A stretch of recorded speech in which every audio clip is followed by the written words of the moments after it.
Well, good evening and welcome to the Resilient Living Podcast. I am Jared Wilson, joined by my friend, Calvin Bryant.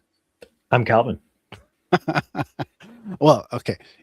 I'm assuming that everybody in here has met you or seen you on the previous podcast. Maybe. But in case they haven't, I'd who say are you? that somebody hasn't, because I think you probably have more viewers than last time. Hopefully, is the goal, right? Right. Yeah, my name's Calvin Bryant. I'm the owner and founder of Invictus Templar. We're a tactical gear company. We do body armor, plate carriers, cool stuff like that, and also really good coffee. And really good coffee. Really good coffee. I mean, we got the local broaster. Like he is got it dialed in. Exactly. He's a pro. He is absolutely. All right. Well, while people are trickling on in, I was trying to think of a something I have in stock that kind of exemplifies this idea of not having to spend a fortune to get a quality product. And I was like, what do I have? Like, I've got a lot of things that kind of fit that bill, but I was thinking, I'll say it's not the Ready Wise behind you, because that's expensive and good quality. So that one doesn't fit. I was actually contemplating. It's like that's kind of the opposite directions, right? But, opposite direction. That's you spend well to get something that's really good. Yeah. Now, my backpack. Okay. I've been rocking that thing for like 3 years. So it is road tested. Literally, it rides with me on my motorcycle. It is loaded down with lots of fun stuff. I've got my 10.5 in there. That's your safety backpack, right? It's my safety backpack. Yeah, it's got my Glock. Your Linus blanket. Oh, it was Glock. Now I'm rocking the CZ P10C. There you go. This thing's nice. I like it. Rides a little bit lower, but doesn't print as bad. Gotcha. Because I'm the Penix carry because I'm a man. Right. Dingleberries. On people with slender frames like yourself and women, but I repeat myself, you could also do smaller caliber and then it doesn't print as much, right? Okay, Marine. I talk as if I'm like some 6 foot something, king. I'm a short king, so. All right. Okay. So the topic, and you kind of covered this on your own podcast a couple of weeks ago, talking about I ranted Gucci about guns, it as it were. It was a good rant, I think. It was a good rant. So kind of want to jump off from what you were talking about in the Gucci gun world. But I want to actually use that kind of as a segue into the Gucci stuff world, because in our preparedness world, there's a lot of Gucci crap. And, honestly, I wouldn't call ReadyWise Gucci. It definitely is not cheap. There's definitely cheaper ways to be prepared. It is a solid product, but it's not the cheapest product. Right. So so this was my idea, right? So let me share my screen. There we go. Okay. So the Geisley, the Super Duty specifically. So we're talking a 16-inch 5.56, standard AR rifle, $2,600. Right, and out of stock. So and everywhere you're lucky if you can find one of these, right? Right. Okay, so let's slum it a little bit, right? So we're gonna go Daniel Defense.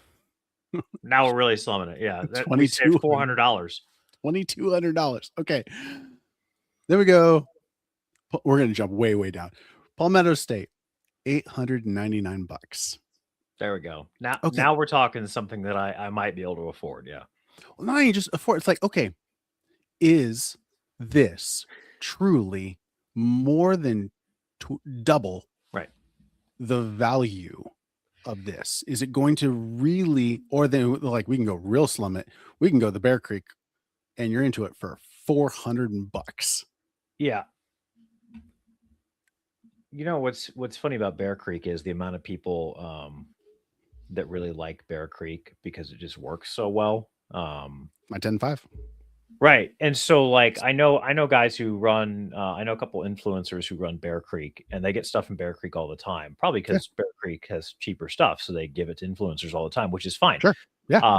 But what's interesting is they swear by it. I've never heard anybody, people always have bad experiences with anything, right? Oh yeah. Oh gosh. But I've never heard anything bad about Bear Creek. I've heard bad things about PSA. It's hit or miss. Like some people buy PSA and they're on their 3rd or 4th PSA rifle, and other people are like, yeah, I'll never touch that. Right.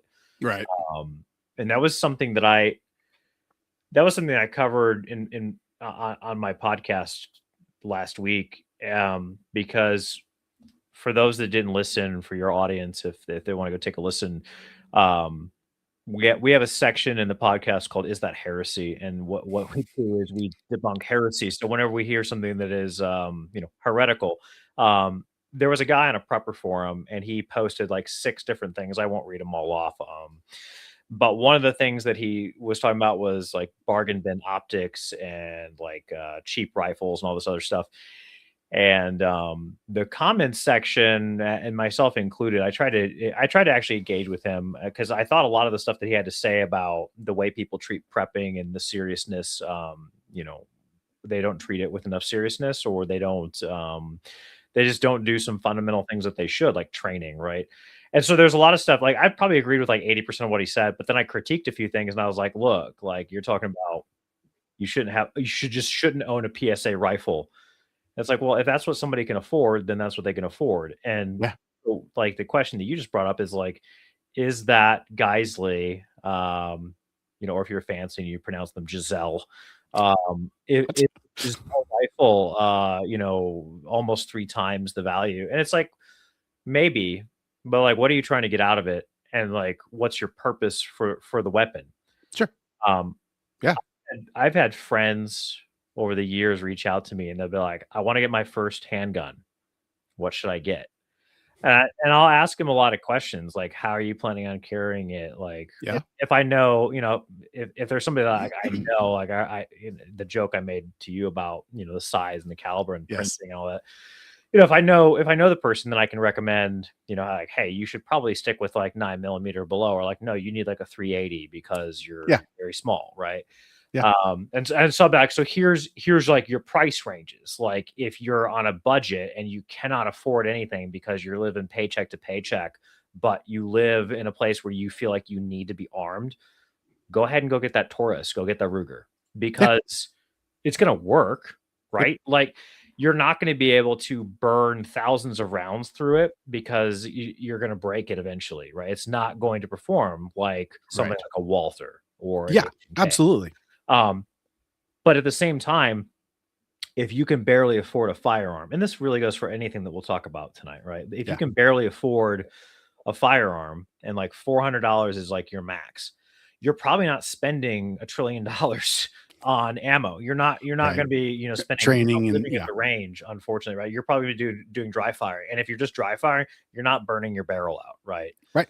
So one of the things this guy said was he'll never, you shouldn't own a PSA rifle because he's owned 2 and he's had to replace both barrels because he puts thousands upon thousands around. And I'm like, good for you, man. That's Like, great. awesome. I'm But glad that you can do that. it's If you can afford that much ammo, then you can afford, some much higher caliber or quality barrel, yeah. right? But like, don't price people out of doing stuff. Right. And Yeah. I I'd know, much rather have somebody come in and sell them a poverty pony. right? Although Anderson's out of business now, so that we got to come up with a different nomenclature. And get them in, get them into it, get them Right. to the range, have them shoot that barrel out. Fantastic. Now Yeah. they understand why, maybe a Daniel defense is actually worth it, because if you're going to be burning that much, yeah, it's going to cycle better. You're going to have a better bolt carrier grip out of the box. Yes, you're going to have better, materials. Yeah, that's Yeah. awesome. I want somebody to shoot the barrel out. That's fantastic. Right. Right. Well, it's like I'm not a fan of Glocks really because of the ergonomics. But Yeah. but if somebody asks me like, should I get a Glock? I'd be like, well, what are you trying to do with it? And 9 times out of 10, the answer is yeah, probably. You should probably get a Glock because You as just need far as for something to work. quality and durability and what it's going to do for you, and at that price point, like it's good. Will I own a Glock? Probably not, unless I like do something like crazy, like build one like the Terran tactical John Wick guns, right? Sure. Yeah. And that's just to do it because Glock has so many aftermarket parts. You could do that. Yep. But you mentioned like out of the box, like something that's going to be higher quality, right? So like if you pick up an H&K or a Walther, especially Yeah. like a Walther like PPQ, I have an Ooh. M2 on the wall somewhere behind me, an M2 like a match setup, and it's customized. But even like out of the box, my VP9 SK is one of the best shooting guns you'll ever shoot out of the box. Oh, So yeah. it's going to shoot better than a Glock out of the box. It's going to shoot better than that Taurus or the Ruger or whatever, and many other brands. but there's a price difference too. And like, you're going to be price gated out of that. And that's okay. Like if you can't afford it, right? Mhm. My first handgun was a Glock because when I was, first, in the market for a handgun, first off, I didn't buy a new one. I bought a used one. Yep. And I bought a Glock because it was Yep. affordable. So it was affordable and it was used. It was in my price. And now I had a handgun. And then eventually I sold it. And now I have, higher quality ones. Like you said, I played around, learned what I wanted, what worked for me. But I didn't start by just buying something expensive just because it was expensive. Because like the trade-off is like, what is the trade-off that you're trying to get? And I think that here's a good example. So if you're getting a gun because you want something for defensive purposes, like you want to carry something or you want a rifle for your home, Yeah. if that's the purpose, you don't need something that has like extreme tolerance because you're trying to get like sub MOA at whatever range, right? Yeah. Right. So I put together, this was like 6 months ago. I put together my own honey badger. So Yeah. I've got a 300 blackout pistol, and the upper and the rail is all Aero Precision. Okay. The lower is a PSA lower because it Yes. was just a cheap lower to throw on there. I can change it and do whatever I want later. It's got like, the lower is the cheapest piece of crap on there. And people tell me like, oh, you don't want to do that. You want to get a matching arrow lower. And I was like, I don't really feel like spending more money on that. And what am I going to get out there? And like, well, that if you don't get them matched up, Stacked that tolerances. yeah, And, the yes. tolerance, like it's not going to be a tight fit. It's like, this is a 300 blackout. It's a shorty. It's I'm not plinking at 1,000 feet or 1,000 yards or whatever. No. Right. No. Oh gosh. No. This is somebody's coming in the door and I'm going brrr, right. So it's like, what are you doing with it and what are you trying to get out of it? But then like, if you want to go make you want to go build a precision rifle for match shooting, then yeah, you're going to spend the money. You're going to do all your tolerance checks. You're going to go down that whole rabbit hole. It's a whole different thing. Yeah. Well, I was thinking about like, if you're really worried about burning out the barrel, okay, you could buy what, 5 Bear Creeks for 1 Geisley? Yeah. If I burn through this rifle, I can just pick up a whole nother rifle. Exactly. Or you could have it set up differently. You could have one set up with a short barrel. You could have one set up with a long barrel. You could have one set up for night vision. You could have one set up for, like, there's a lot of options now. Now we're, testing different things that, hey, what do I like doing? And I tell people the same thing with body armor, not to price yourself out of body armor, right? And so I'm glad there's people out there that'll tell you like, oh no, you just get level 4 plates. Anything else is garbage. It's like, I don't run level 4 plates. I sell them. I don't run them. Like I have them. So I have them in my K19 and I can't wait to get rid of them and get yours, because I as soon as I got my hands on yours, I was like, oh, this is better. Well, like, this is just better. Like, but I tell people, they're like, well, what do you recommend? I'm like, well, it depends on what you're trying to do. Like, are you trying to defeat like all general purpose rifle threats? Then get something that's RF1 or RF2 rated, level 3, when what we used to call 3+ and intermediary.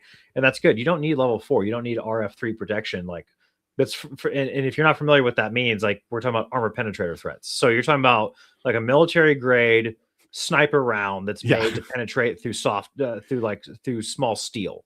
Yeah. It's Black like Tip-Bot 6. Or, like exactly. A 30-06 M2 steel penetrator. It's like, what gunfight are you planning to get into that's a thing? Like, yeah, that is a threat. Like old Haas down the road probably has that 30-06 with that round, but like, is that a realistic, like Haas is probably on your side at the end times, honestly, like depending on where you live, he's probably on your side.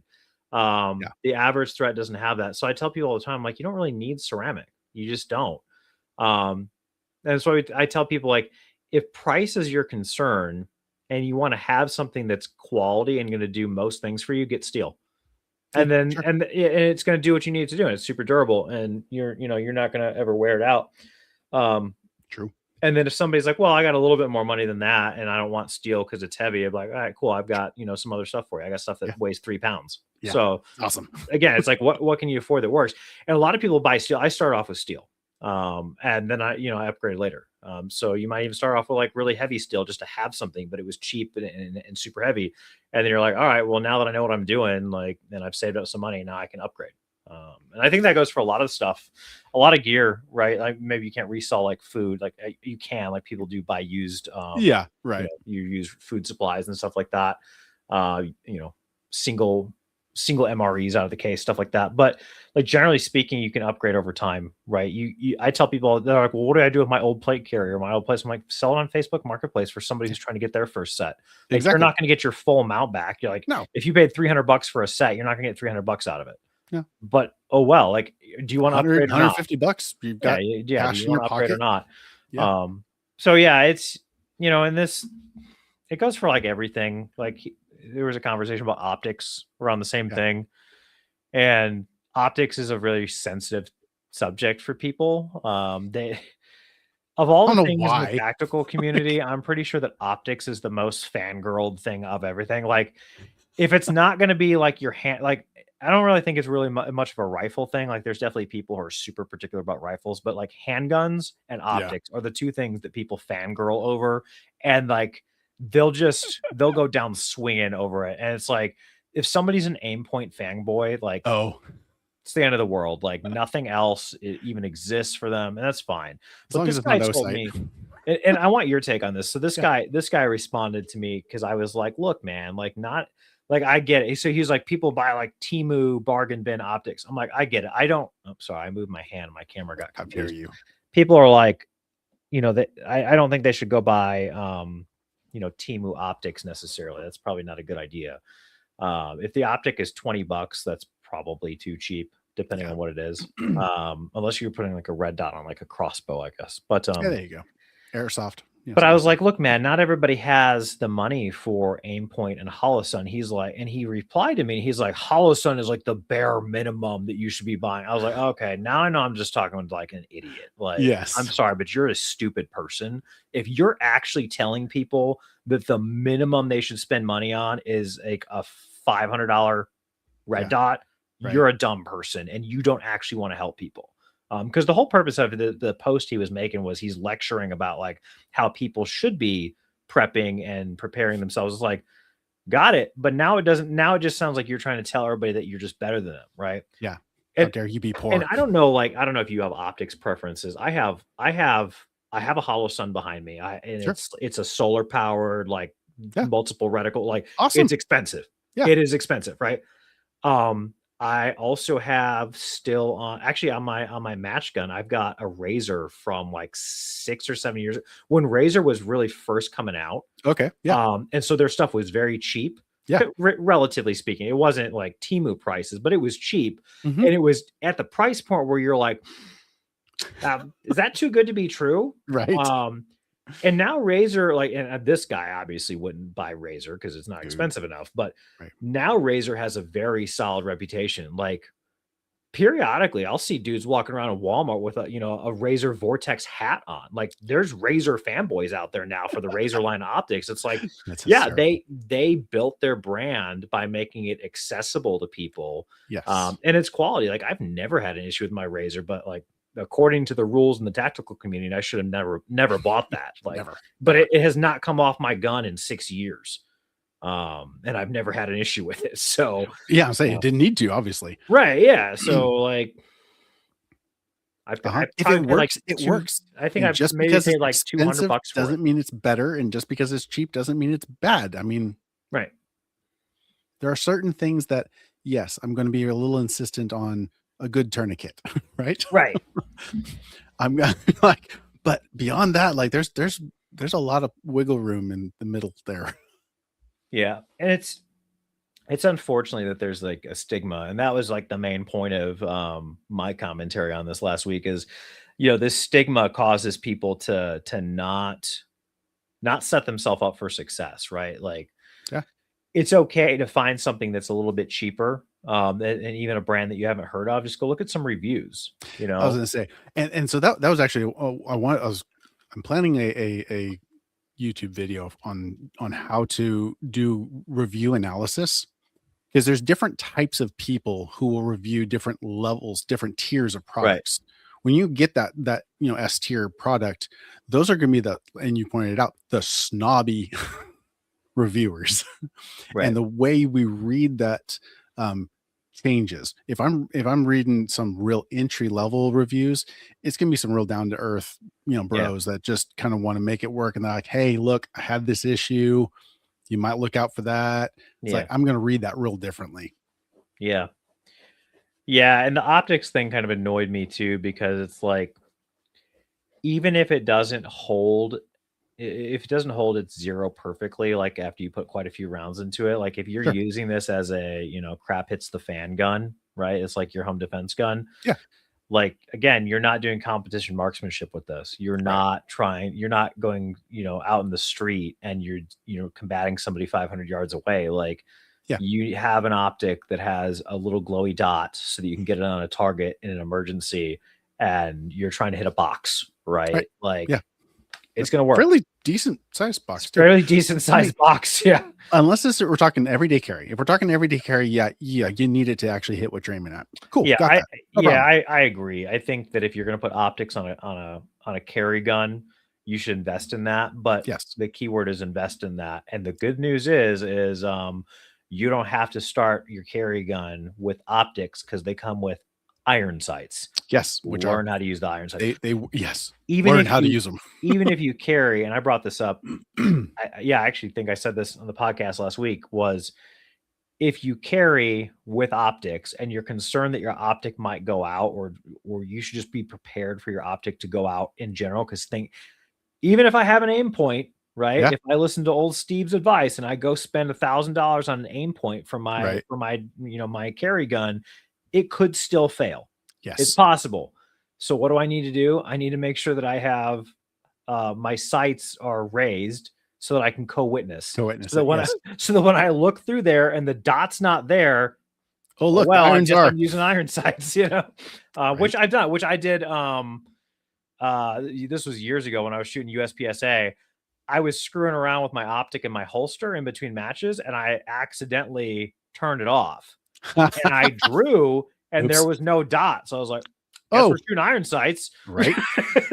I'm shooting iron sights through the window of the optic. So it's like, there's different ways to skin Real this world. cat. Well, and it was so I just did the women's handgun safety class this last weekend, Right. which was great. We had like 20 women. It was That's wonderful. awesome. It was really cool. But it was a lot of fun because I got to sit down with each one of the ladies, talk to them about their gun, like, hey, look, this is how you get a good grip.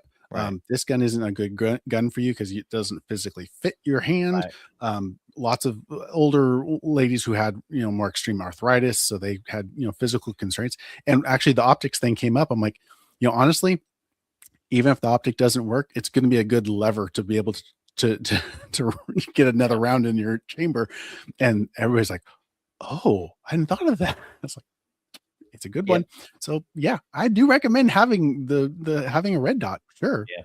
But not necessarily just for the red dot itself. Right. You got a wounded arm, I can still, rack it off of my thigh. I can rack it off of the bumper of my car, whatever. So what are some things that you have invested in and you're like, oh, that was a stupid thing? Or have you never made mistakes? I'm sorry. It's not that I've never made mistakes. Okay. So when I set out, this is super biased because I sell body armor. When I set out, I bought armor from AR500, from Armored Republic. Sure. They've got, cool messaging, Christian brand, all this other stuff. I had no idea. I really didn't shop around that much. I was just like, yeah, a really cool brand. I want to support, a brand that is super, pro America. Sounds great. Not that like there's anti-American body armor brands, but like Armored Republic is just so over the top with their branding. I was like, yeah. Cool. Your branding's cool. Sold.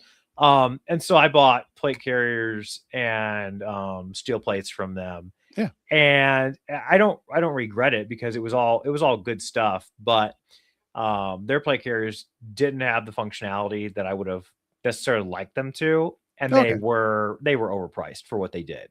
But that led you to that led me to make a company where I now sell plate carriers that are much better and armor that is the same quality but more affordable. One of the things, and this a lot of people fall into this trap, is like with the steel armor, a lot of companies like to do an upsell on the spall coating. Yeah, right. And so what they'll do is they'll be like, well, here's the base coat, and then for all this more money, you can get your spall coating, but also you can get a build-up coat for more.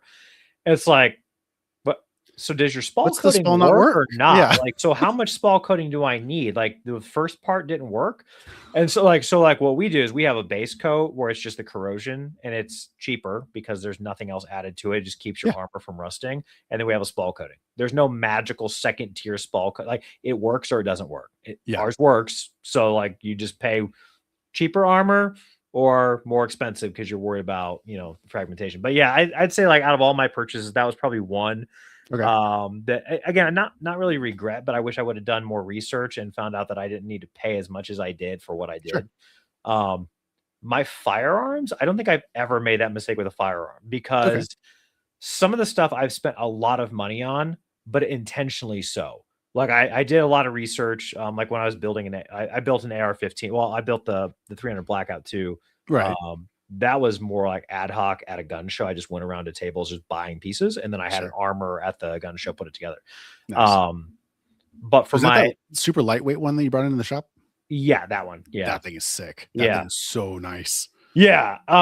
So yeah, when I built my my full size AR-15, which is on the wall behind me, it's the one with the right there, that Crusader one.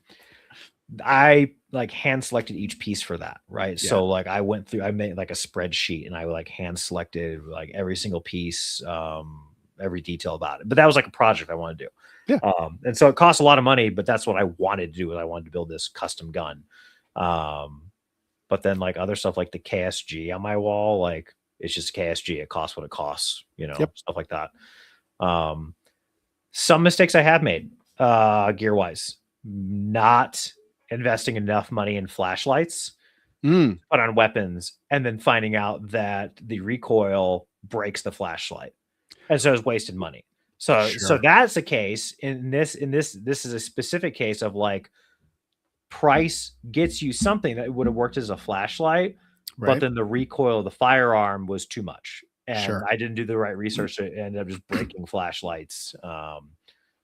So, that's an example of like not buying something to the quality, that needs to be.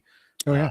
So I like belts. I go through a lot of belts because I like testing things out. And so like I would buy some kind of a duty belt, and it's like, it would like unravel inevitably the Velcro would come unstitched from the nylon backing, or it would, it was only a single piece. And so it didn't have the rigidity that I needed. And it's like, there's a lot of those things. And, but the biggest one, I was talking with Megan about this, was for her concealed carry, like getting gear for her to be able to like go jogging, because that's when she really wanted to have it. There's a dearth, just a massive lack of quality functional. There's a lot of products that look good and they look like they should work. Right. And you can spend a lot of money on them. Yeah. But that doesn't mean that they actually are going to work for you. And so that was one of the things I brought up in the class, was I actually brought in some of her little, jogging shorts with the built-in concealed carry pockets and all this. And the pocket is like so shallow that like, I can't think of a single firearm that would even fit in it. Right. And so it ends up just flopping all over the place, and you end up having to have a secondary belt just to manage it. I'm like, well, then what was the point? Right. So. Yeah. I've noticed that as well, that there's definitely a gap there. It's not in my product roadmap though. I don't do holsters, which means I'm not doing concealed stuff either, unfortunately. Not anytime soon. Like stick to what you're good at until you have the free time, then you can experiment with something else. So we've got too many other things to build, so like, okay, like let's go outside that realm, like into like pocket knives, or you'd mentioned flashlights. I've had a couple flashlights that just failed for durability. When I was working on motorcycles a lot, I'd click, and then just the buttons fell off. Yeah.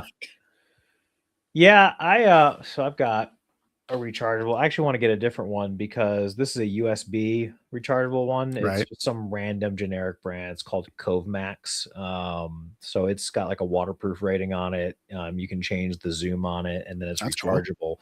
Cool. So like you can unscrew it and it'll change like the focus of the beam. So like I've got it like So super it narrow tights now. to, yeah, So it a little tightens wide. it. It also has strobe. Yeah, so if I click it really fast, it strobes. Huh. So that's cool. It works really well. I've had it for probably over a year, and I use it all the time for like everything. I've Sure. noticed that it's starting to have some issues with holding its charge as long as I want it to. Oh, And so, what I'm actually curious about is if I can find one that does two things. One is rechargeable, but accepts like rechargeable batteries, so I could oh yeah, because because they this make one, the little AAA's that have the recharge port built into them. Or what yeah. is So that? like It's like, this one, this is a 750 3.7 volt battery that goes in it. And ooh, so what I'm interesting. curious about though is I haven't tried it yet, but that looks like two double A's or That two two triple triples. A's, two Yeah. triples. And so I wonder if I can pop two triples. I haven't tried it yet, but I need to because if I ever run out of the ability to charge things, Right. I have batteries in my go bag. Yeah. So that's one thing I need to test. So that's something to test. And if it doesn't work, maybe we'll just I'll get somebody to design one and then we'll sell them. I don't Heck yeah. know. When there's a gap, just design and do it yourself. Right. Which we're doing with optics, by the way. So surprise, Hey, we're doing with optics because I think you talked about doing some optics. You found a vendor. we found a factory that produces them, and we're trying to target actually really kind of like what we're talking about right now is like that entry to mid level. Yeah. Like I have no interest in trying to compete in like Trichicon and aim point space No, because they they occupy a own it. specific space. It's not just that they own it, right? Because somebody could get into that space if they Oh, wanted to. yes, absolutely. Sig has done a good job with some of the Sig optics of getting Yes. in there. Now, part of that is Sig's brand carrying it for them, but it's pretty good quality, right? But Right. like to get into that brand or to get into that space, you have to offer something different. And I just think that they just do a good job in that space at that tier. Like, what am I going to Yeah. offer differently? Like, what features would I? And so, like, I look at the mid market instead, and I look at, the prices and the capabilities of mid market. I hesitate to say entry market because I don't know that we're going to sell something that is like super entry level friendly, like, $100 optics. Like, Yeah. we're probably going to be, I think we're going to end up landing somewhere along where Razer was years ago, which is Oh, like okay. that 200 to $300 range for like Yeah. a good duty optic. But looking at things like a large field for a red dot and making it have like I can't remember the aluminum rating because I'm not a machinist nerd, but one of the higher tier aluminums, so that way 70, it's very 75 or something like that. yeah, probably, but Yeah. making it very durable, but then Sure. also features like quick releases on it, so you have a QD mount Sure. to pull it on and off, um, Those are nice. things like that. They end up usually being a little bit thicker. So Mhm. co-witnessing can be a little bit more difficult, but yeah, Yeah. that'd be awesome feature set. Well, what we'll also do is we'll build, and you and I talked about magnifiers a long time ago, Yeah. but we'll have a magnifier that specifically will fit this as well. But then Nice. what we'll do is we'll make it so that it's got a riser, so that it'll witness with ours, but then you could pull the riser off to fit with other common optics as well. Nice. I've actually got some of the prototypes on my shelf. Sweet. One of the I other was things, I was raging about GBRS and their Hydra mount because I've got a knockoff one on my 10.5. right? I'm like, so dude literally creates a problem and then offers the solution because he has that that riser mount. So I've Yeah, got my laser sitting up front.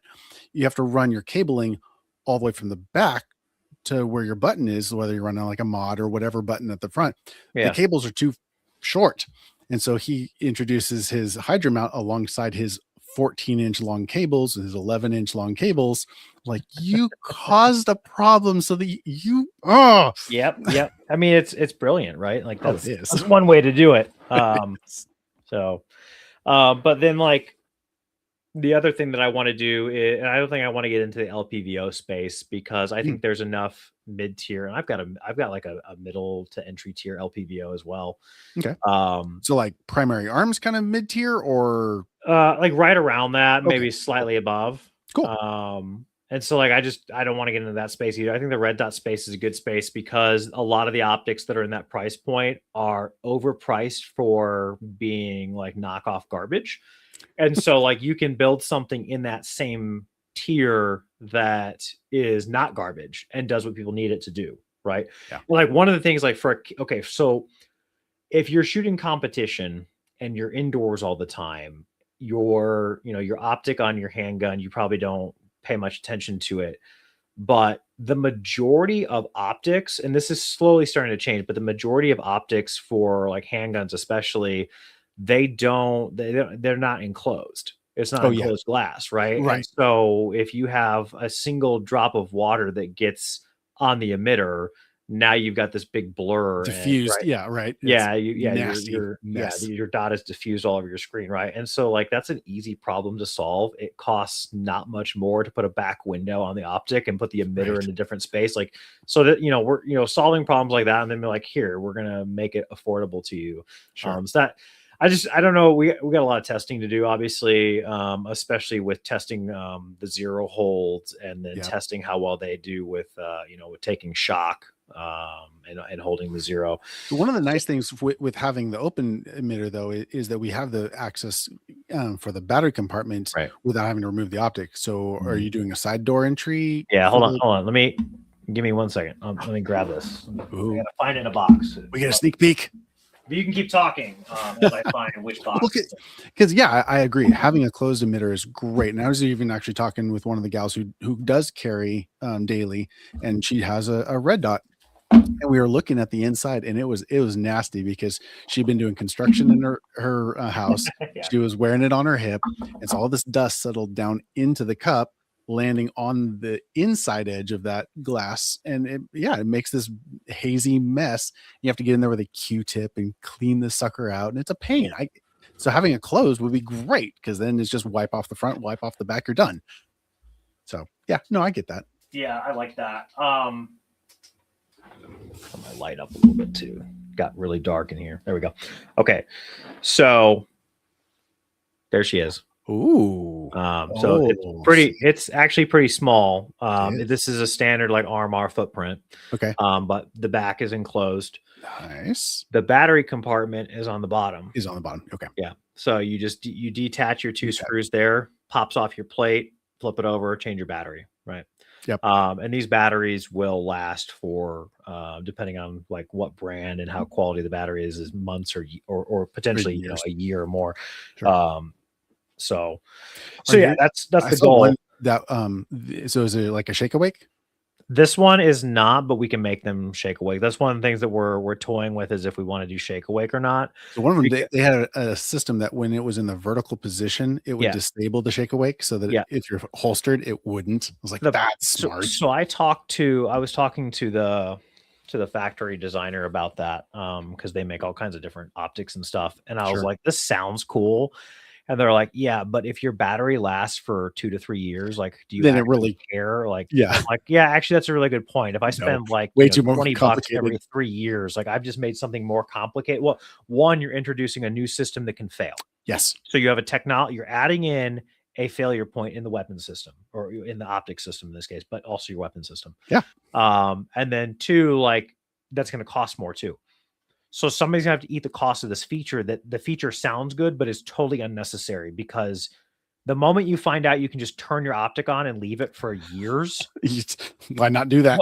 Okay. Like, yeah. Cause like we're also like, what if we did like QR charging, like magnetic charging? Because that's brilliant too. But it's like, this consumes such low battery that like, there's no point. So again, if we want to offer something that's going to make sense to people, that's at a cost point that's going to do something effective for them. Sure. We can't just add stuff just because it's cool to add. Like we could, like later down the road, if we wanted to, like we could make something that does all these different things.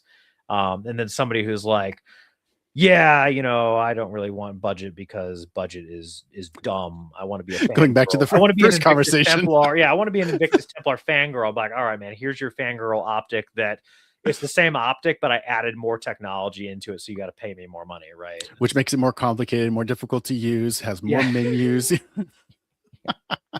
Yeah, basically. Yeah. So That's always been my issues. Like, you know, they want to have all of these settings, but they only have 2 buttons to interface with it. right.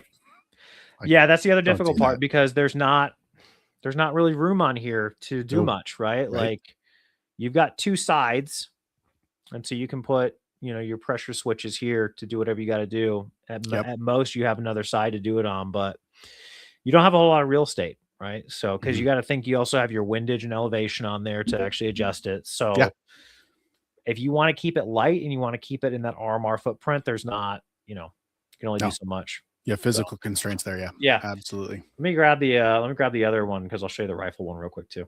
Heck yeah. Yeah, because that, I mean, yeah, good, solid, reasonably priced rifle red dot. I mean, so I got to be, I'm a dealer for Primary Arms, and I've been running their 25 mil closed emitter red dot for, I don't know, 5 years now. And Yeah. it's worked great. I've only gone through like 2 batteries in 5 years. It's been wonderful. But yeah, it'd be great to have, just to give them some competition. That would be rad. Yeah, and Super also it's fun because then I get to play with the stuff that we're building. right. So it's fun too. I got like 3 of these, so I'm probably gonna give you one to test out too. Yay. I ordered the rifle ones. The pistol one, I was like, I already know exactly what I want it to do because I've been running the vortex and everything else. So Oh yeah, right. let me get this thing out of the bag. I'm coming back. I'm still here. You're good. You're good. All right. Cool. So here we go. Oh, it's a Huey. Yeah. So Heck yeah. fully enclosed.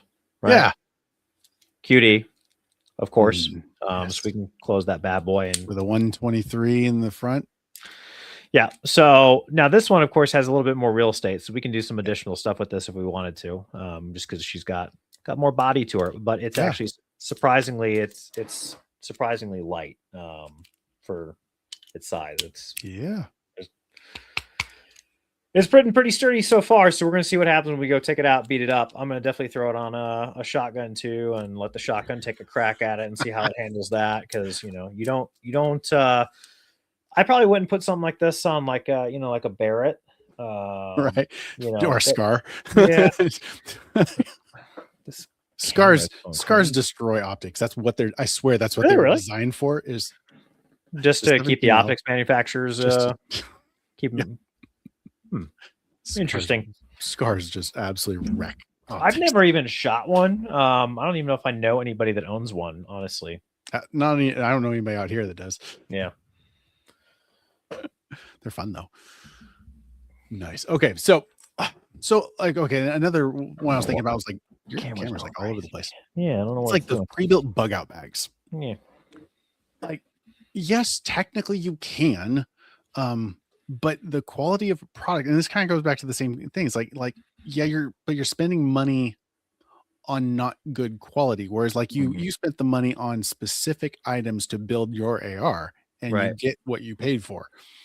When you buy one of those pre-built bug out bags, or you build, it's like, you're not actually going to get a good quality product. You're not spending money well. Right. Yeah. I think, I didn't do. There he is. He's like, bug out bags. Everybody. It's time. I've never built. I built my bug out bags, and I've still got some stuff I want to add to them. Sure. But I have 3 bags. I have one for myself, one for my wife, and then I have like the kids bag. So the contents for my wife and mine are basically the same. Yep. And then the kids is slightly different, like less stuff. They don't need all of the same tools, right? Right. But so I didn't buy like a generic one. Instead, what I did is I put together like my priority list of like what are the things that I want. And I use Amazon for like most of it, right? Like I want a fire starter. So I go on Amazon, I look at the fire starters. I'm like, this one has 10,000 5-star reviews and it's on sale. Awesome. Perfect. Let's buy it. Right. Because best part about Amazon is like you buy it, and if you get it and you're like, oh, never mind, this is cheap junk, send it back. Right. So like that's a great way to, especially for something like a bug out bag that's gonna have so many components to it. Like there's a convenience factor of buying a pre-built Oh yeah. But then also, like, you could just create like a list and go on Amazon, because don't be lazy. Like, if you need something that's going to save your life potentially, like, just again, Amazon's got like 90% of the stuff on there. The only thing you're not going to buy on Amazon that goes in your bug out bag is like maybe like some additional like weapon components and ammo. Yeah, sure. But the majority of your stuff you can get on there. Well, So if you're good with the keywords, there's actually quite a bit of gun stuff on Amazon. there is, yeah, but obviously you're not going to get ammo on there. So, Come to Resilient Living, get you your ammo. So I was going to chime in with Yeah. kind of my realm, Yeah. because I was just talking with somebody about this today, and the things they call solar generators. Oh, good. Yay. Yes. Yeah, That was on my list. I call them mobile power units or something like Yeah. that. I don't have a great name for them, but you look at them and they're like, they can run a lot of stuff for a short period of time, and they're really expensive. They are. And I just received some of the parts to build another. I've already built a couple of them. But, if I actually take the time to think about it and order the individual parts and put it together and understand how it works, I can have a much better product than if I go buy something off the shelf. Oh, absolutely. And That when one, you buy, that one's a hard one though, because like yeah, you and I know the electronics behind it. You and I know the principles and the voltages and what they mean. The layperson may not, that having a one, slam done kind of a solution really does. And I know you did your a couple of YouTube videos. Actually, you just did a YouTube video on acquiring good cheap batteries. That was that was great. I love that.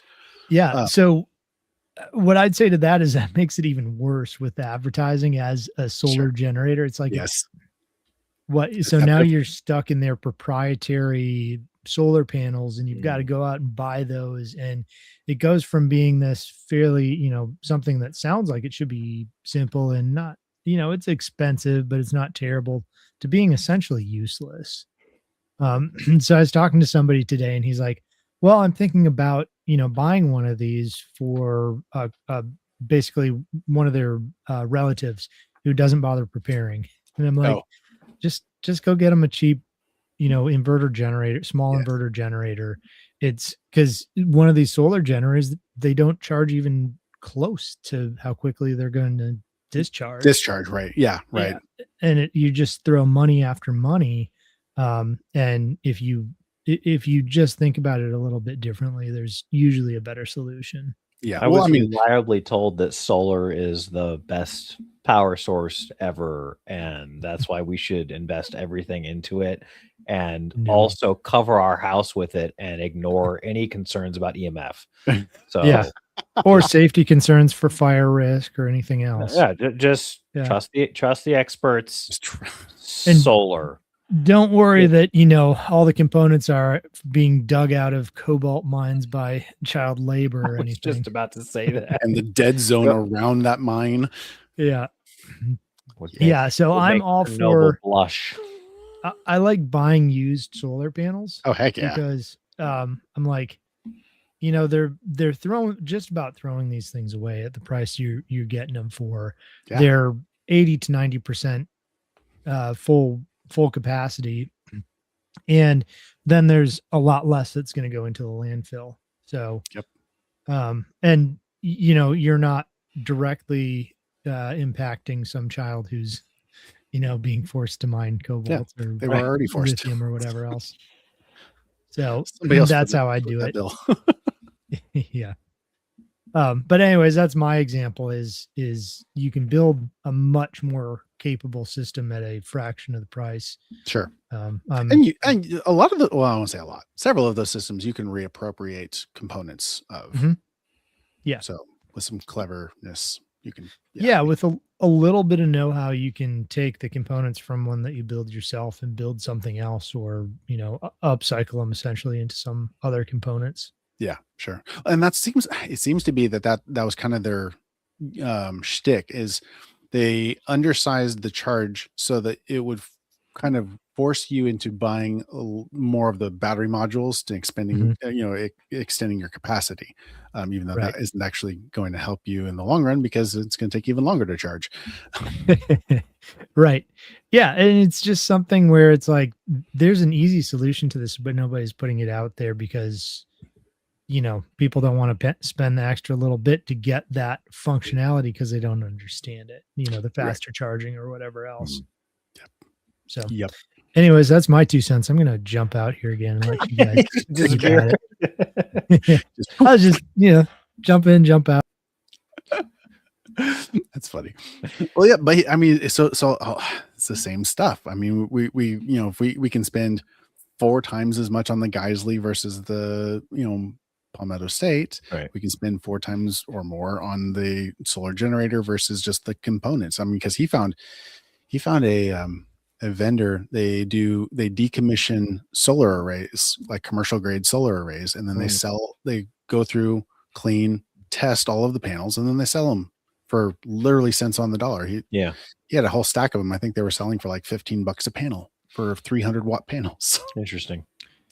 $10 a panel for a $10 a panel. 330 watt panel. Yes. Yeah. What's also interesting out there is you get these brands and, good on them, I guess, that they're able to charge what they charge. But there's a brand who I won't name that sells level 4 ceramic plates. They're 10 by 12s and they charge just over $1,000 for a set. Yes. You can go find out who this is. It won't take you long because they're one of like 2 brands that does this. Go look at what they're made of. Go look at how much they weigh. Then go to our website. Look how much ours weigh. Yeah. Look what ours are made out of. And by the way, theirs and ours are made in the United States. Ours are almost half the price. It's the exact same product. Yeah. Half the price. With the same capabilities, NIG certified. It's not like you're, like just, oh yeah, it is. No, it is. Well, so ours are NIJ compliant. They're tested at one of the NIJ ballistic labs. Theirs are also NIJ compliant, not certified. They're not on the they have certified plates. Sure. And I think they charge a little bit more for them. But it's like another $100 or $200 for the certified version of the same thing. But these are non-certified plates. They're charging over $1,000 just because of their name brand. And it's insanity. It is. And I've seen that from other companies as well. They do that, but it's not as egregious as that. But yeah, it's crazy. So the market's full of that. And unfortunately, it makes people think that they can never afford a lot of this stuff, right? Like they think that they cannot. True. They get this impression that they have to have, they have to get like a HELOC in order to afford basic preparedness gear, right? And so it's like, no, man, like you can go and build your bug out gear on Amazon. Just look at the reviews, look at the people who've already tested this stuff, and then send it back if you get it and it's garbage. Yeah. You can start small. And that's like one of the biggest things. Like for the longest time, I didn't have a bug out bag because it does take a little bit of money to first of all, you have to get a backpack.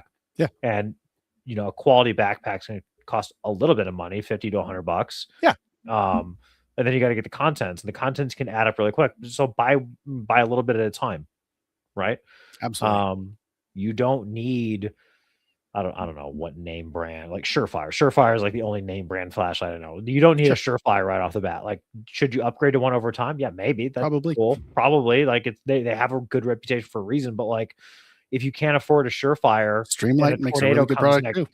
Right. Like, yeah, Streamlight. Like, but if there's a natural disaster, like tornado comes and wipes out power and now you're in the dark. Are you happy that you didn't buy the Surefire, or are you happy that you were waiting to buy the Surefire, but you don't have a flashlight at all now? Like, or are you better off with like the $30 flashlight that you found on Amazon until you can afford to upgrade? Right. And that's like the takeaway, honestly, with like most of this stuff. Like there's some stuff that you can't go super cheap on. Please don't go out and buy body armor that's $30. That's a bad idea. But like, there's a lot of stuff you can get away with, if you shop around, you bargain shop, and then you upgrade over time. Oh yeah.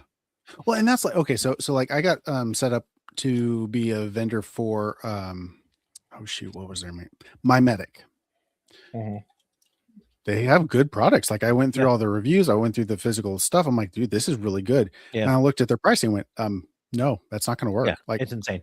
Yeah. there's nobody in Middle Tennessee that's going to drop $300 Mhm. on a backpack Yeah. that's full of med gear. Good med gear, yes, but Yeah, good med no. gear. But like, how many people are trying to gear up to become Navy corpsmen on their own? That's exactly what it was. It was like, this was corpsman what this is a Like, your- corpsman's bag, not Well, like their IFACs are pretty expensive too, and that's like Yes. that's the other thing is like what I'm gonna also give a secret here. A lot of the companies, this goes back to optics, but you'll be shocked to know that a lot of your name brand optics, I won't name them. I'm not gonna name names. You can figure this out on your own. You could probably ask ChatGPT and it'll tell you. It'll rat them out. But there's optics companies out there who they get a lot of their parts from China. So what they'll do, and here's another thing. There's two things. They'll get parts from China and then they'll assemble it in wherever, right? So yes. hypothetically, like I'm not saying SIG does this. I'm just gonna say like maybe you love SIG optics. Yes. It could turn out that SIG buys like their housing in America and their glass from China. But who knows? Like I don't know. I'm not saying they do, right? But they could, right? Yeah. And so people are often paying a premium for some of this stuff and they don't realize that actually it was assembled in America. Mhm. Or there's another optics company who they actually buy the glass for their optics is the glass that Leopold doesn't use because it didn't meet their Oh, standards. the seconds, yeah. Mhm. So Leopold produces, or they have whoever produces their glass, and then it has to meet a certain quality standard. And when it doesn't, it gets shipped off to these other companies. Now that doesn't mean it's bad, Nope. right? It can still be good, but what people don't realize is like, Joe Bob's Optics is not producing their own glass over there in their own shop. They're getting like the hand-me-down. Literally, they're getting Leopold's hand-me-downs, right? Which is fine. Super common. But just be aware that like your favorite brand might not be, doing everything 100% proprietary. And that's okay. That's how the world has always worked. Like when the Industrial Revolution happened, like Henry Ford was not by hand himself building every piece of the car. What? Okay.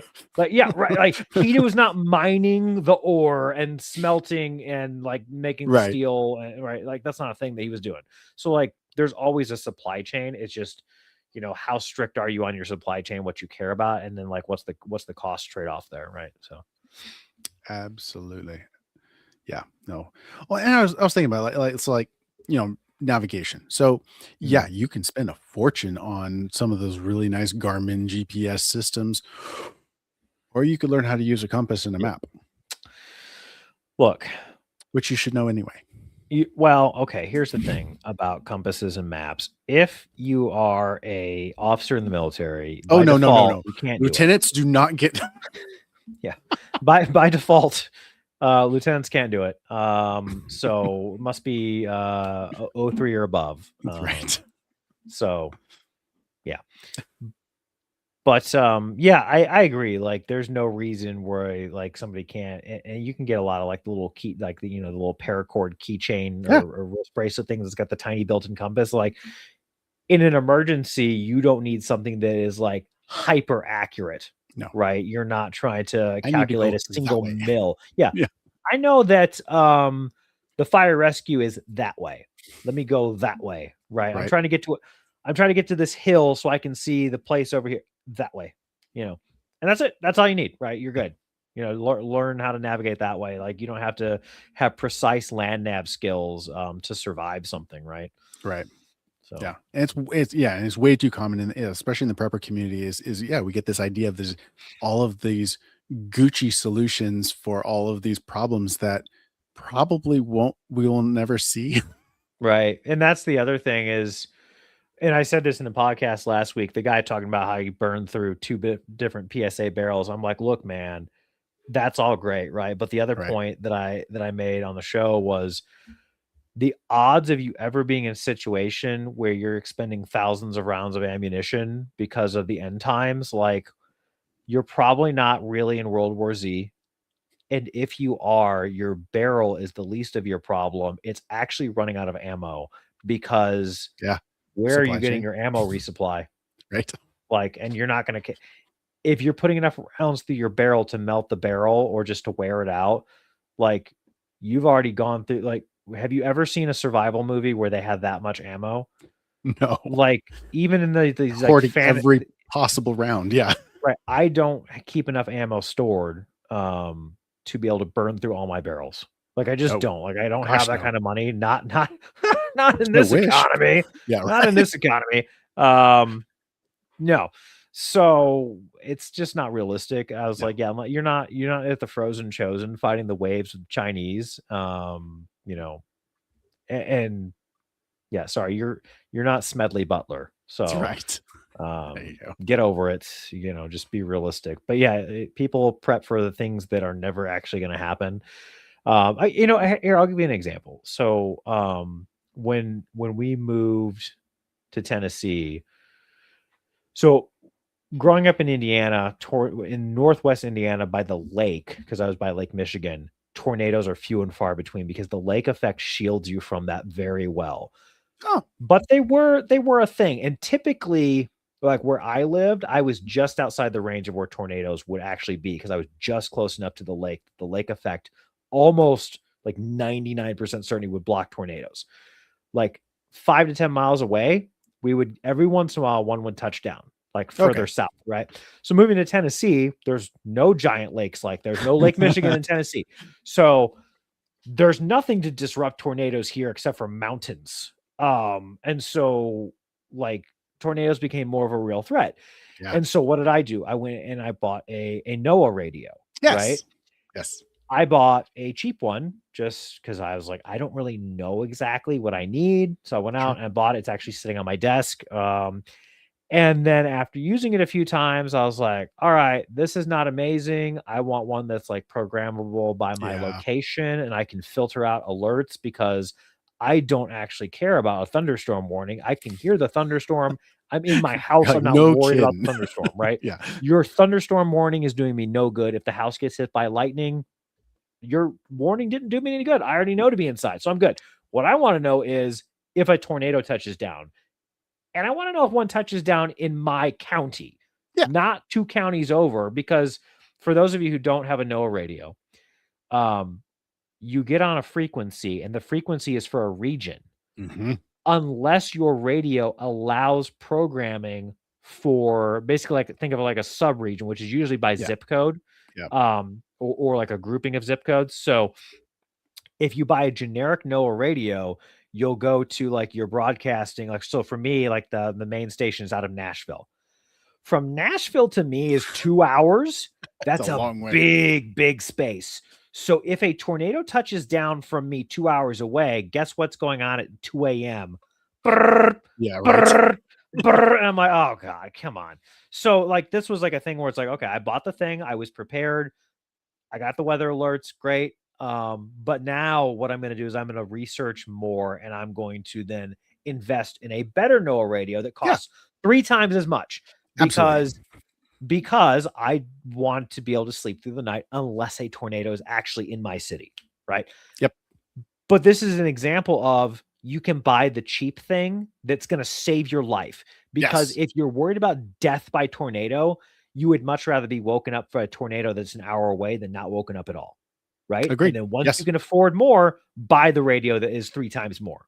Yeah. Right. Well, and you know what's important at that point. And you know what's important. Like you learn that way too. Like you made that point earlier about buying like an entry level firearm, burning through that. Go ahead, burn through that barrel. Right. Burn through it because you can afford to, you can afford it. You can buy that second Bear Creek. Right. That's right. And so it's okay to make those mistakes.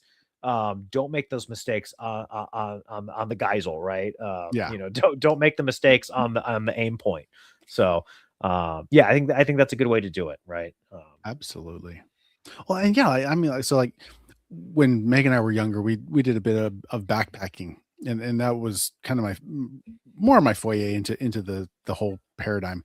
And dude, those are some spendy brands in there, and that like when you get down to like there's a whole culture around it, right? And so when you have a culture around possible everything, oh my gosh, clothes, I mean, like golly. And I'm like, dude, I just want to go out camping with my girlfriend. Like, what? Why am I spending $2,000 on a backpack and then the the tent and the this and the that and the jet boil, and I was like, why are we complicating this? It's Jared, backpacking. we're Yes. designing a backpack. Oh, are you? We are. Awesome. So What do you got? What do you got?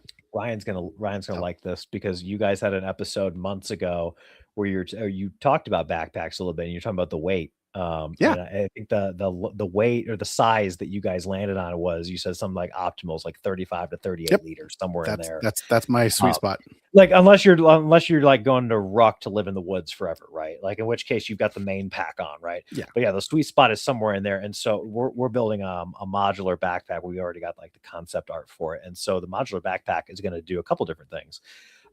We're incorporating like a semi-gray man concept into it. And so it's not covered in Molly? What? It's not covered in Molly. It's going to be dressed down a little bit, cool. But it's still going to do tactical stuff, right? Okay. So like one of the things that we're probably going to do is we're probably going to put a helmet cover on the front of it that's reversible. One side will have Molly. If you want the Molly, flip it over if you want it to be slick and to look like a camping backpack, right? Just making the appearance less tactical. Yes. But then also it's going to be modular in the sense of it's going to be two detachable compartments. So you're going to have like the main pack piece, which is probably going to be, I would guess, around 28 to 30 liters. Okay. Like as the main body. Yes. And then it's going to have what I'm tentatively calling like the outrider, which is a panel that detaches and also goes on your plate carrier. Love it. Absolutely love it. So you can just... Or you're using the zippers? Yes. So the zipper system that we already have on the plate carrier, and that zipper system will go on all of our plate carriers too. We've got 2 more in design, and they're all going to be cross compatible like that. But what you'll be able to do is you'll be able to take your essentially this assault pack, right? This gray man assault pack, and you'll be like, I don't want to walk around with the entire thing, and so I'm just going to take the panel off, and now I've got my hydration and a couple emergency supplies, put them, throw it on the back. And if you want to wear the whole backpack, then just wear the whole backpack like you normally would. But you're going to have that option, right? So I think that'll be fun. A chest rig that you can have go onto the backpack. Well, it's funny you mentioned that. We had somebody else reach out to us about a chest rig the other day too, and we're working on that. There's a lot of things that are work in progress. We're creating an ecosystem, right? So we're making an ecosystem. The chest rig will be compatible with the plate carrier too. What we have to get right is we want a chest rig that does enough stuff on its own to make sense to just wear it as not a plate carrier. Yeah. One thing being is it's just far less material, so you're a lot lighter and not sweating to death at the range if you're wearing a plate carrier. Now, our plate carriers are very breathable, but breathability only goes so far when you have a front and a back panel, right? Yeah. So chest rigs are just lighter, more comfortable, especially if you're just at the range doing whatever. But we want to make it fully cross compatible. So whereas traditional chest rigs are like a panel and then pieces attached, the pieces attached in our case is going to be our placard system. So you'll be able to rip the placard system off of your chest rig and throw it on the plate carrier. Possibly what we might do is, and I'm trying to figure out the best way to do this, is make the entire strap system quick release. So if you've got let's say that you wanted to buckle in. You wanted to put the whole thing on your plate carrier, you just detach, and just take the entire front of the chest rig and just slap it on your plate carrier, and now you've got like a whole war system, right? But that's later down the road. We're gonna have a little bit of fun with that. Sneak peek. Hey, yeah, there's your sneak peek on that. I like the gray man idea. Yeah, I think so many of these companies, and maybe it's because they sell more this way, but they tend towards tactical, and it's like, tactical or military. And I'm like, but I don't want to look like the rest of everybody. I don't want to look like a target. I just want to look like, some normal person. I want you to be able to wear this on the subway, not the light rail in Charlotte, because I don't want you to get stabbed, but I want you to be able to wear it on a train somewhere, and people aren't going to like suspect you of being like some goon operator, right? Right. Is there a subway that you can ride right now that you won't get stabbed? All right, let me rephrase that. I want you to be able to walk around downtown without anybody thinking that you're about to be a mass shooter. Okay. There you go. Although neither of you have the correct long hair and look like that you hate your life. So I think nobody suspected that anyway. We're taking psychological drugs. You got the SSRI eyes, which we could do a whole conversation on why that is not being talked about enough, because it's like 9 out of 10 cases. Is So it there's that little? That few? I think it's more than that. It's not it wouldn't be fair to say it's 100% of We'll cases. say 19 out of 20. Yeah, 19 out of 20. That sounds more fair. Well, remember, there are other people committing mass shootings for other reasons. So, For other reasons, yes. For other reasons. So they're just not called that, I suppose. that's right. We redefine mass shooting in order to fit whatever we want the mass shooting to be. So, Yep. Yeah, but I do, like I said, I really love the option for a gray man because I think it's way too focused on to make these things that stick out and you look like an operator. And it's like, I don't, first of all, I'm not military at all. So I don't want to be posing as somebody who was, but secondly, I don't want to stick out like a sore thumb. Yeah. Yeah. And I don't see a reason why a backpack needs to look tactical. Like if you're going to look tactical with like the backpack, you wear the plate carrier and throw like the outrider pack piece on it. And then you're tactical because you've got a plate carrier. Right. I'm not make a plate carrier that doesn't look tactical because like what are we doing if we're trying to do that? Like if you want to wear concealed armor, go for that. But plate carrier is going to be tactical because that's like its purpose, but a backpack has so many purposes and a backpack has more purpose than just tactical. Like I would love if we get this right, like this can be like the bug out bag, the camping bag, it could be the does all the things in its weight class bag. Right. And so it has to look that part too. And in my mind, there's no reason that a backpack needs to look tactical to be used tactically, right? Yeah. So, yeah, I mean, that's like, about as tactical as I'd ever want it to be. I mean, it's just, it's green, like a flashlight, right? So the flashlight, there's nothing tactical about this flashlight beyond the fact that it's black, but this could be red. They sell these in red. This could be bright red. And it operates the exact same way, right? So it's like this doesn't need to look a certain way in order to do what it does, right? And so the backpack's the same way, So that is awesome. I look forward to testing that. Yeah, we'll see. And on that flashlight, the voltage you mentioned would be two AAAs stuck together. Two AAAs. I thought it was really close. Yeah. What'd you say? 3.7 volts. That's what I said. Or 3 point something volts. You might get a little bit lower luminance out of it with just standard batteries. But 3.7. Okay. Yeah, because it's what 1.6. Yeah, you're looking at like 3.2 volts is what your standard AAAs are going to put out. Right.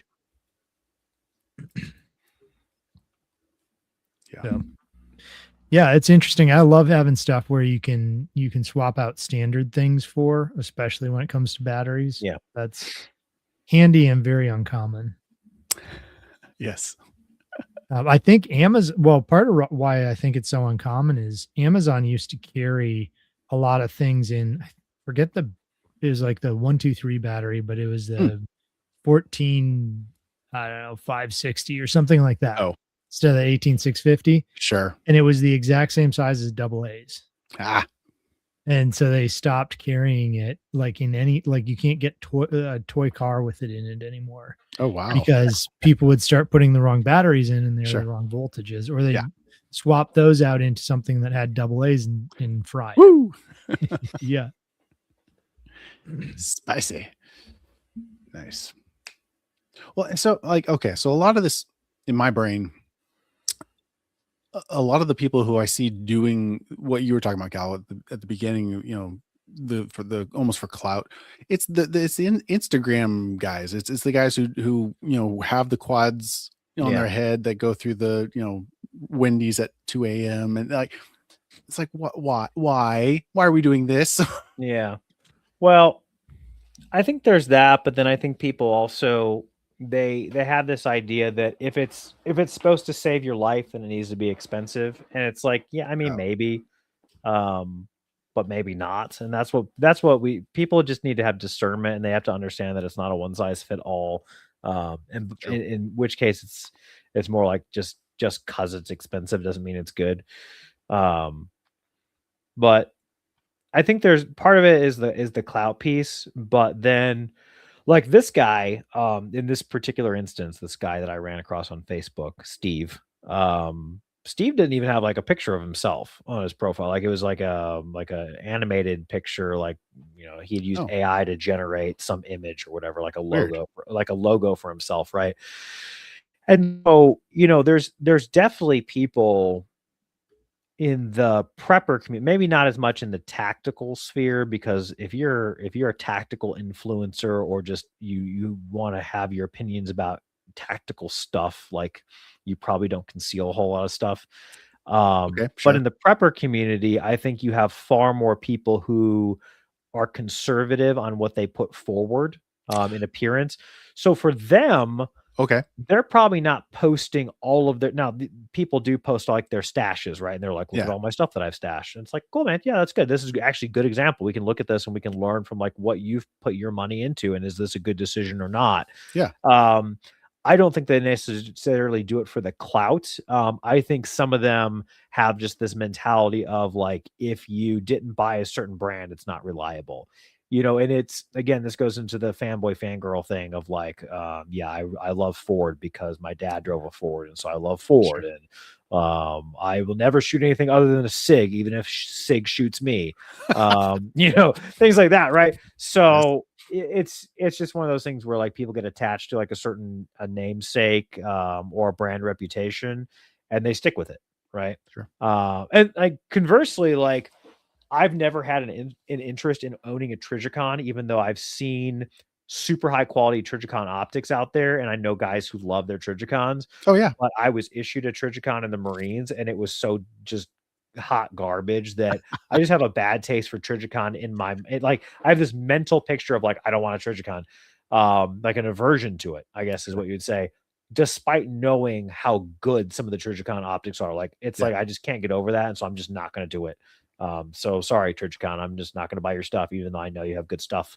And similarly, like I don't have an interest in buying Aimpoint because I've just seen how like nauseating inducing not Aimpoint itself, but like their fan base, like people, like if you go look at like like optics forums and you see the people like fawning over their Aimpoints, and like people are going to get mad on the stream now about it, right? Like I just won't buy an Aimpoint because I'm like, I don't want to be associated with that, because you just act like insane people like Steve say like you basically have to buy an Aimpoint or you suck. And it's like, all right, Steve, whatever. You're gonna get capped by some dude with a Taurus and a Team of Light in a wheelchair, right? Like when you're gonna be so busy doing your Dracula monologue that you're gonna get capped by Haas, 300-pound Haas in his Walmart go-kart. So anyway. Oh goodness. Yeah, I think there's definitely a fair amount of I guess from my perspective, pride that people put into their own decisions, and if you don't agree with my decision, that somehow undermines my own thinking. So yeah, I can see it. What do we got here? We got a comment. Mike asking if we, look at that. Mike, thanks for, let me check the status of your order. I'll do it here live on the air. Let me see. Kind of service you get, Mike. Yeah, that's the service you get. Let me pull up your order. You will look, I'm sure you're looking forward to getting your stuff because it's good stuff. Yeah, I've known so many people who, they'll do their research, they'll come to their conclusions, they'll, spend the money, and then they have to convince everybody why that is the penultimate of decisions to have ever made. Bright lights, UPS, bright lights. Mike, your delivery is tomorrow between 5 and 8 p.m. Now that I've said that, be on watch for porch pirates. They're going to be ready to steal your stuff. That's right. So prepare to repel boars. Trauma pads. Actually, trauma pads will be in stock about 2 weeks. Actually, yeah. So we have trauma pads on the way. So we'll I forgot to even mention that. I haven't mentioned that. So we're gonna sell trauma pads, everybody. Woo-hoo. So trauma pads coming probably, like I said, 2 weeks. There'll be an email going out. We'll put it on social media and all that good stuff. So all sizes? 10, Just 10 by 12? 12s, 10 Just by 10, 12. 12s, which because we don't sell large armor because we don't have carriers that fit large armor. So since we only sell 8 by 10 and 10 by 12 plates, the trauma pads are going to be 10 by 12s. And no, we'll probably never sell 8 by 10 trauma pads because guess what you can do with a trauma pad if you have Cut small it down. plates? You could fold it. No, just Or fold it. Yeah, right. Just fold it.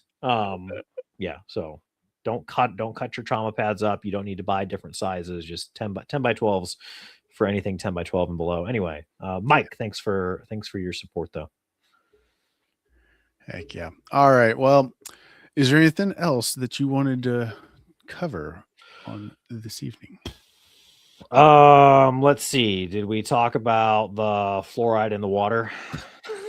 Oh, you want to go down the rabbit hole? I mean, on this I say fluoride in the water. Ryan jumps in. Turn of the freaking frogs, yay! You should have seen. It wasn't wrong. That Calvin gave me when I said, "Hey, what do you want to talk about?" He gives me this list. I gave him the most absurd list. I was just trying to think of the most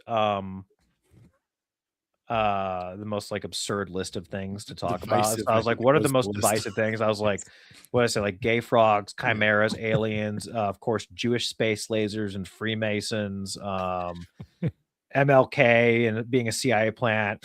My favorite one was that people who think cilantro tastes like soap are actually possessed by demons, which is not a conspiracy. That's just true. So yeah. Also the Crusades were necessary and justified. So I may have to go get a exorcism, I suppose. Yeah, well, yeah. So you're one of those people. One of them. Yeah. So that means I can enjoy cilantro, but I notice a little bit of that soap taste in it. So I'm one of the weird people. I've noticed it more than I did in California. I don't know if it's the species that we got growing out here, but could be. It's I believe it's the kind of excessive sun plus excessive moisture. Sure. And so it tends to bolt way too fast here too. And so I think we get more bolted, kind of not very good tasting cilantro. Yeah, because once it bolts, it is not the same. Okay, we got a comment from Mr. Brendan. Any opinions on Vortex? Had a decent experience with them. When it comes to money, though, I tried to be as budget friendly as possible. Comes to drones. Oh, drones, that's a whole nother one. Whew. That's its own episode. It really is. Especially with China. China. You do that entirely too well. You practiced. Okay. Thoughts on Vortex? I'll leave that to Cal. He's yeah, I've got hold on. I'm gonna turn the camera off when I get this, otherwise it's gonna go all over the room because the AI camera is possessed. So, so I've never actually had okay, hold on. I did have a Vortex HD for a minute that I was borrowing. Yeah. It's got good. It had good glass. Like I enjoyed the. So I've got a Vortex on here. It's been on here for, like I said, 6 years. This is the Venom. Yeah. I got it off Amazon years ago. Right. It was somewhere between $200 and $300.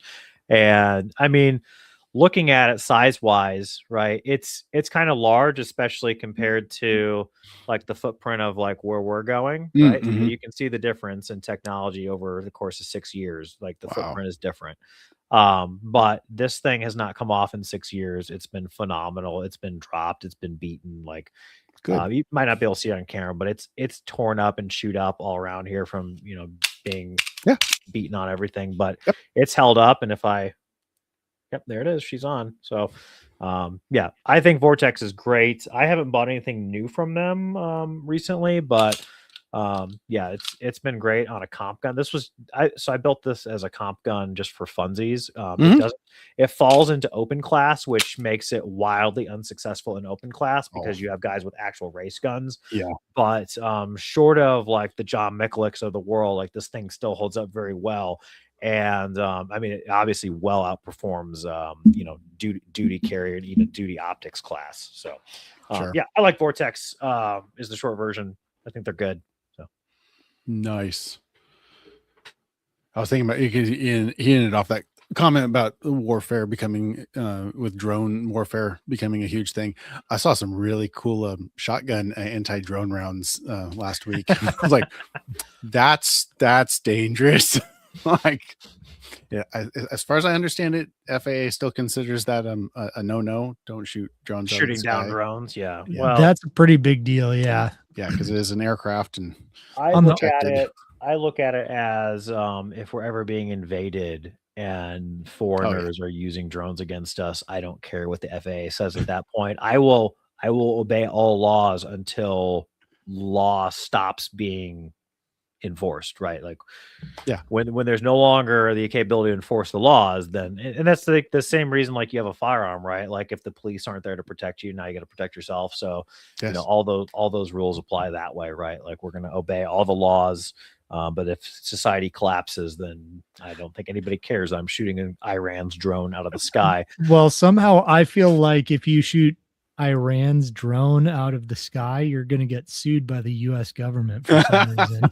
I have a weird feeling too, kind of like when there was a weather balloon going over the United States and we couldn't do anything about the Chinese weather balloon. No, it's impossible. It was We just impossible watched to it. do anything about that weather balloon. And other they than- definitely didn't do anything in the shadows while we were all worried No. about the weather balloon. right. Yeah. Yes. Never.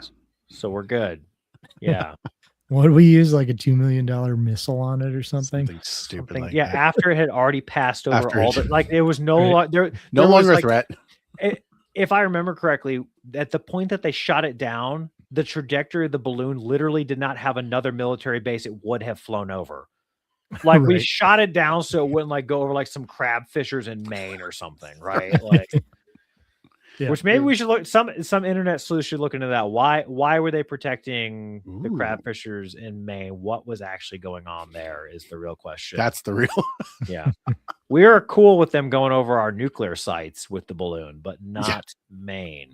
What was going Well, on? did you know that speaking of nuclear sites, Ooh. that Pokemon Go, they were like manifesting the Pokemons inside the sites on purpose? and, Yep. and the idiot employees, they're like, "Oh, this is the Oh, I best gotta- Pokemon." What a bunch of morons. But they successfully mapped the entire that's world the, using that app. That's the video game version of the singles in your area pop-up ads from like the 90s, right? Or the Nigerian prince relative that you didn't know about. So Right. it's that tier of the people who fall for that have no inner monologue. They just don't have it. Doesn't And exist. I was in my 30s actually when I found out that there is a percentage of the population that doesn't have an inner monologue, and at that So point weird. I was like, that's weird because I don't know how to get through my day without talking to myself, but because my wife wouldn't want to talk to me that much. But I was like, oh, this actually makes sense. There's people who they physically like they actually can't rehearse things in their head. I'm like, this actually makes sense now. Yeah. So Yeah, I figured that out when I worked with this guy who literally could not function without saying it out loud to somebody else. Like he couldn't make a decision wow. without having a no. conversation. Wow. Okay. So he spent his entire day on his phone, calling between various technicians who, would basically just, Well, set talking the through phone it. somewhere else and let him talk. Yeah, it's very weird. That is.